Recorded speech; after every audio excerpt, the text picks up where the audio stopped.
provoked invasion and assault on Ukraine and their sovereignty.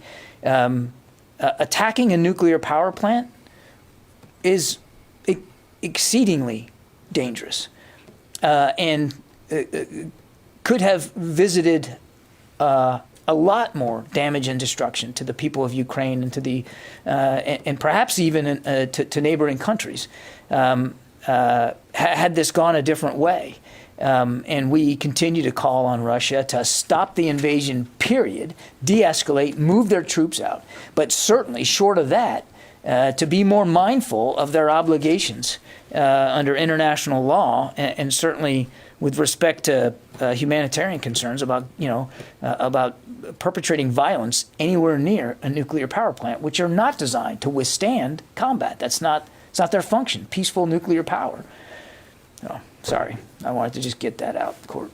Do you have any indications that that there's any disruptions to the power? I know one of the concerns is that if there's no cooling apparatus in the nuclear reactor, then that's like a real vulnerability. Do you have any? I know that it's hard to say operationally, but do you have any indications of that? We don't, and we don't know. Again, we don't know what the status of the plant is right now.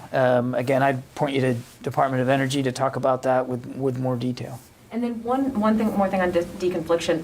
I'm not clear. It is. I get it. It's between the U.S. and the Russian military. But will there be some scenario where other NATO ally aircraft or military equipment you could be deconflicting on their behalf? We haven't heard about any other nations setting up any kind of deconflictions, and others have been sending things forward to that area. Well, I think it's entirely possible that should there be an alliance concern that we can convey to the Russians through that channel, we absolutely will. Remember, we are also a NATO ally.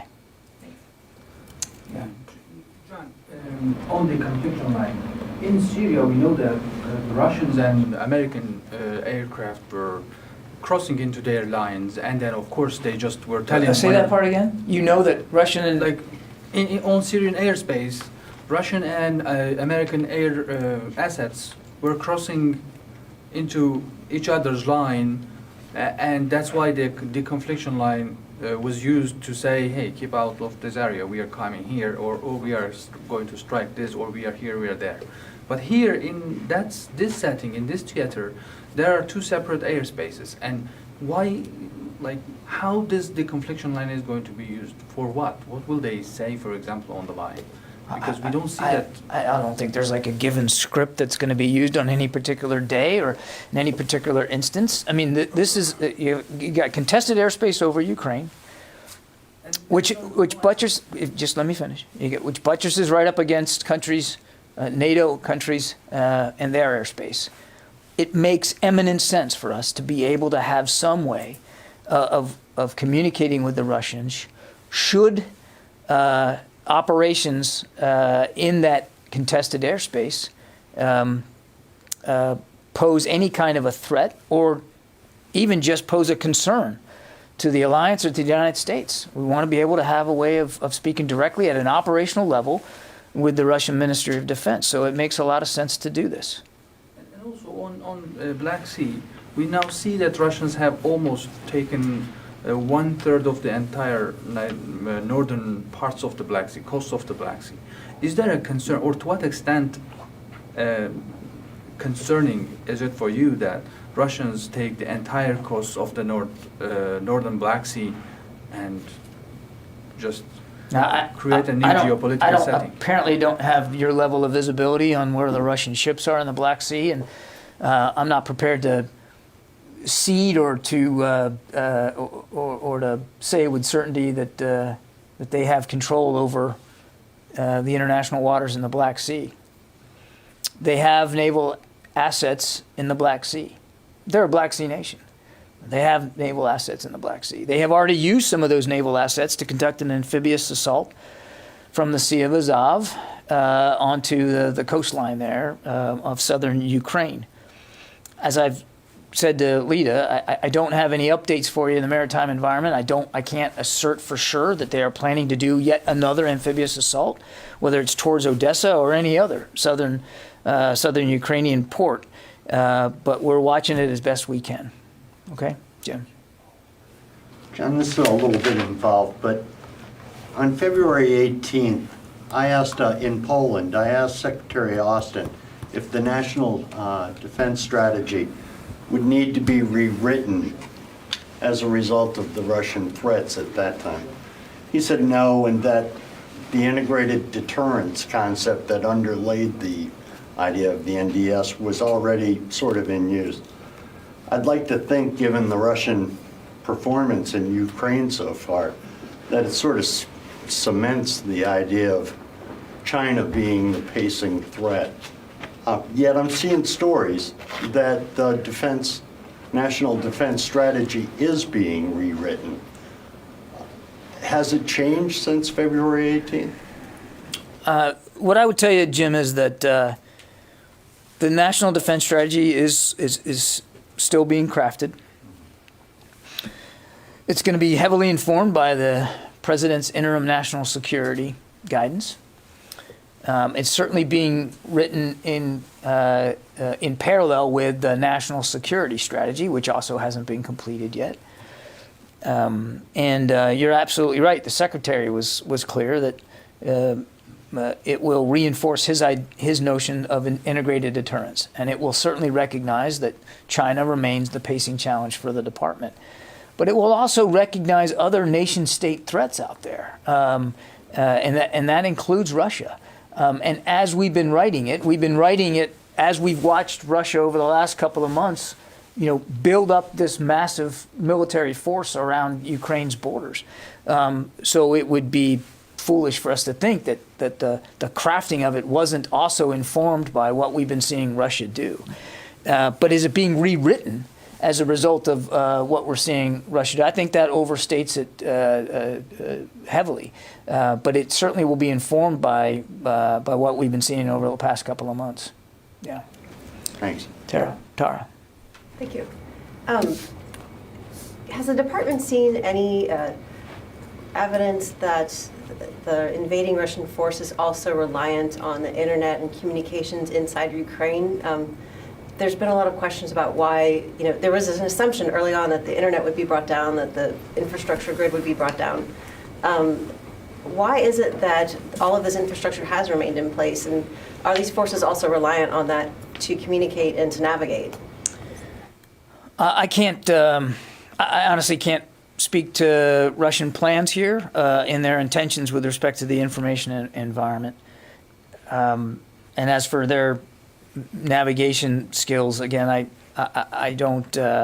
I'm not riding in the cab of these trucks. I don't know exactly what they're using to get from point A to point B. Clearly, they're not getting from point A to point B very fast right now, at least in the north. So I can't speak to that, Tara. But we have seen some internet outages. We have seen them try to impact the information and communication environment, not the least of which is striking, television towers and that kind of thing.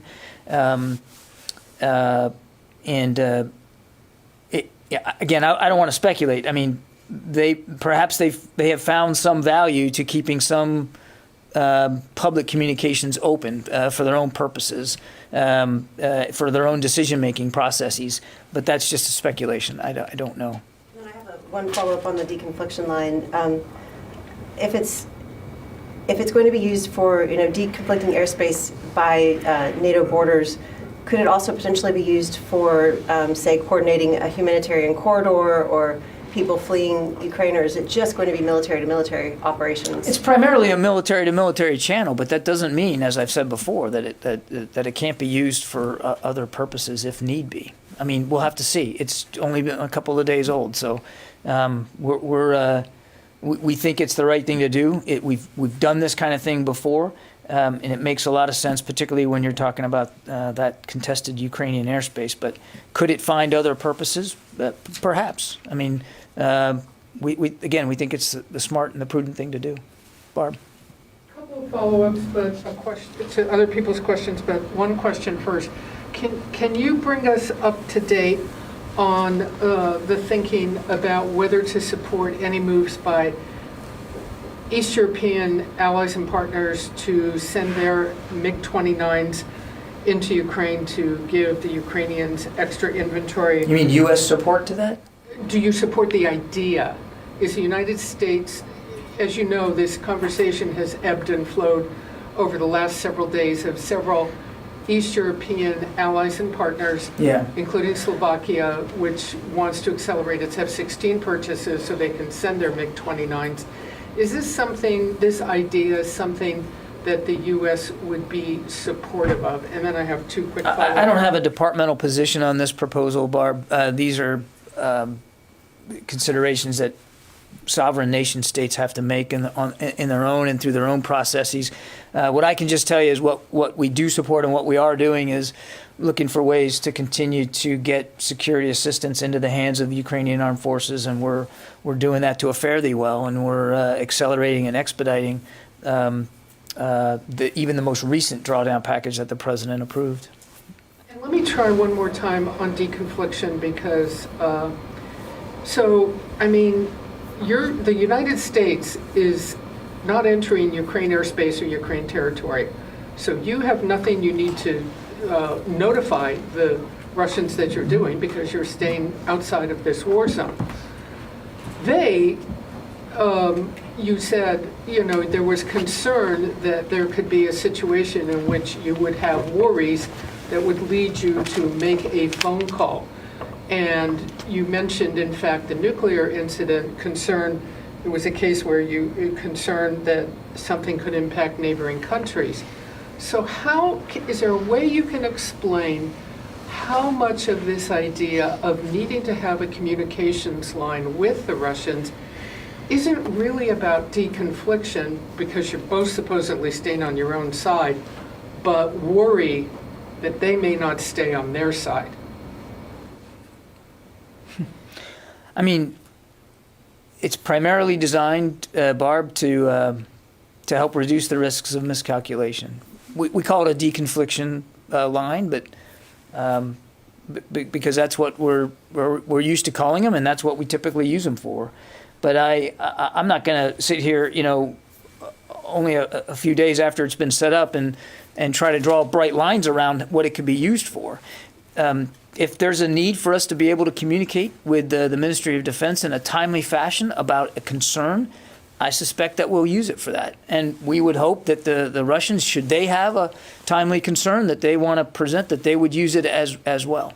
So when the nuclear incident happened, has it now led, because you provide support to the Department of Energy, has it led to any additional need or consideration by the Defense Department for additional protective gear, sensors, or any kind of technology for radiological or chemical or biological issues where U.S. troops are located and for the allied partners and nations and partners that they're working with? Did last night's events cause you to need to think about taking more protective measures? Because you said there was concern, one of the concerns could be the potential of impact on neighboring countries.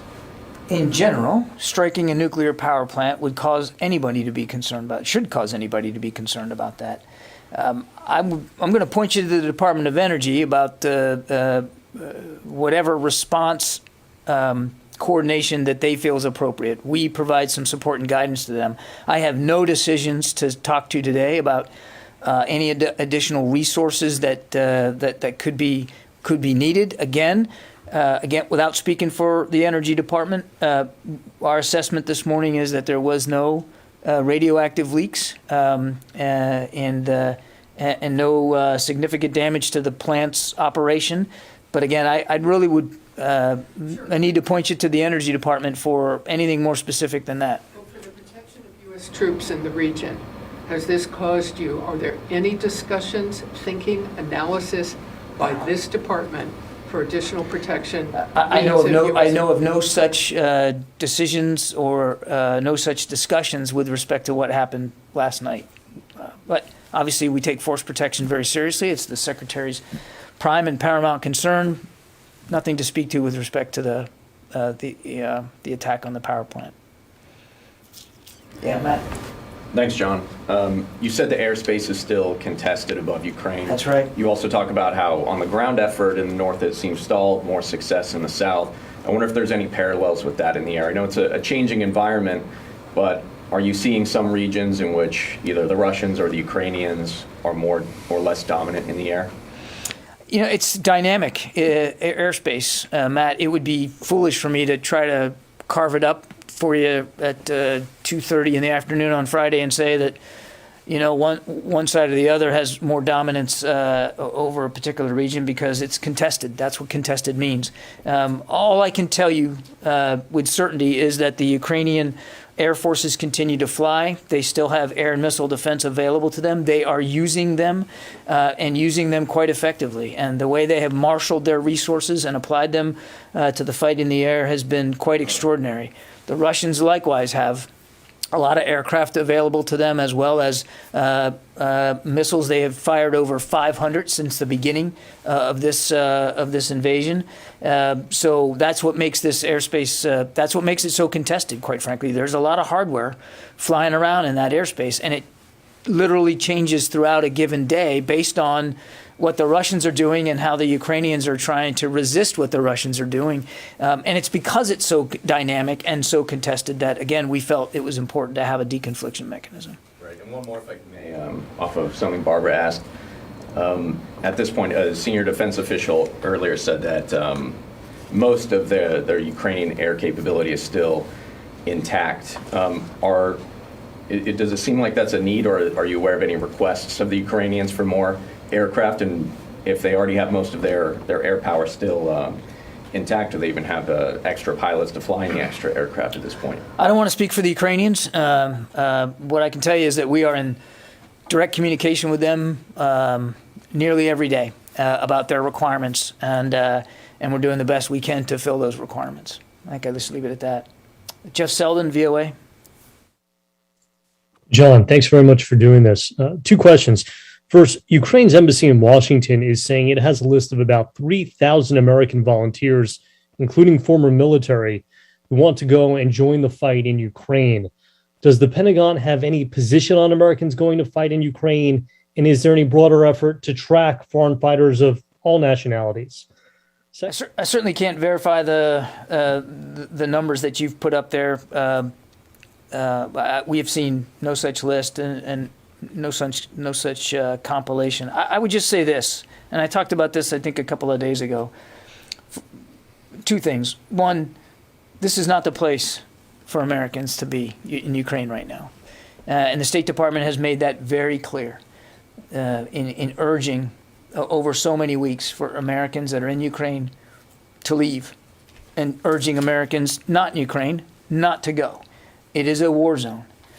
Now, that's number one. Number two, should Americans want to help Ukraine, and it's laudable that they do, the best way to do that is to find ways to contribute to the many non-governmental and humanitarian organizations that are trying to alleviate what has now become a very acute humanitarian crisis in Ukraine and in countries that are now bordering Ukraine. As what the UN just estimated, I think yesterday, more than 1 million people have fled the country, and that doesn't even count the tens of thousands that are displaced in the country. So if you really want to help the people of Ukraine as a private citizen, find a way to donate resources to these organizations that are trying to alleviate that crisis. Tom?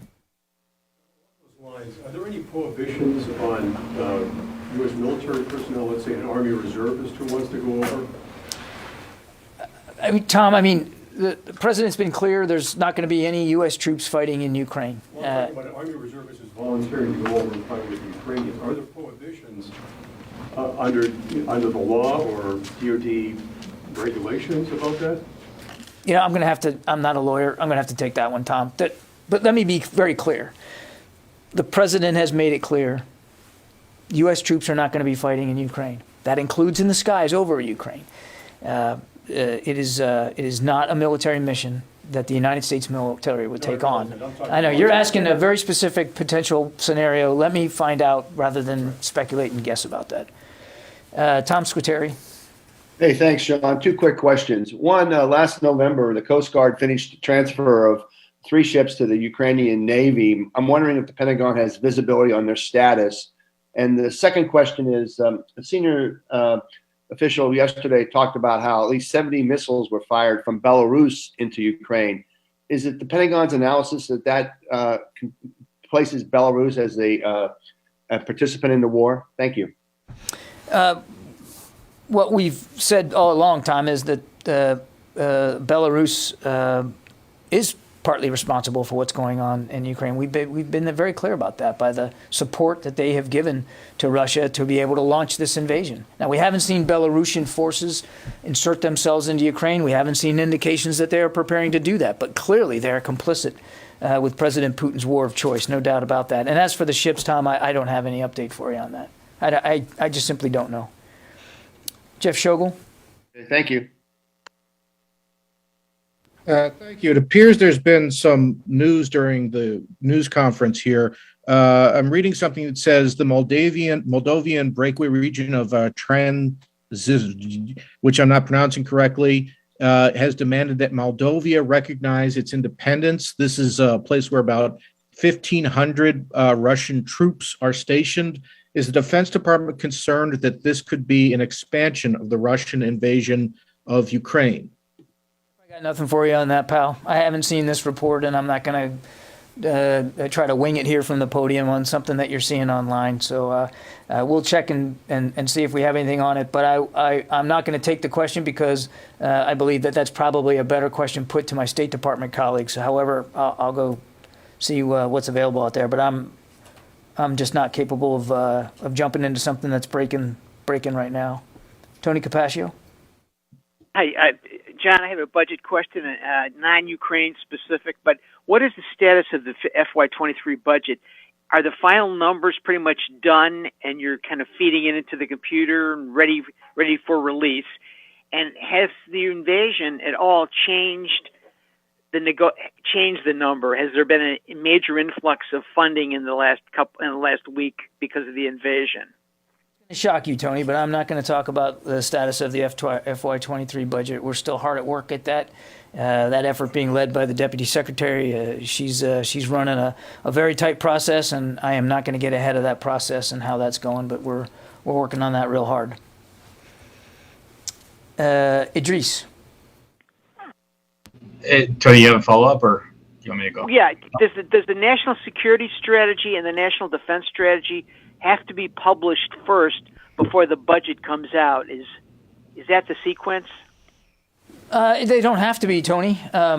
There's no regulation, there's no rule, there's no legislation that requires you have to have the national security strategy and the national defense strategy published before the budget. All three documents inform each other.